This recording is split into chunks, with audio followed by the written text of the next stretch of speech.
Hey guys, just wanted to record a quick video showing you a tool that I recommend. As you can see here in the back of my truck, I've got about 8 boxes of sweatshirts that I need to deliver, and I always keep a portable hand truck. So the nice thing about this, if I can show you one-handed here, is, see, it collapses. It makes really nice. And it fits behind the seat.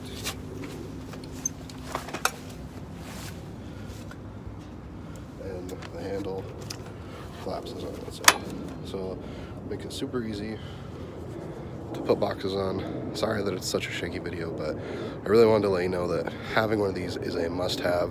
They're super inexpensive. I think they're about $20, $25. I'll link to some down in the description, but this is a must-have accessory for the print shop.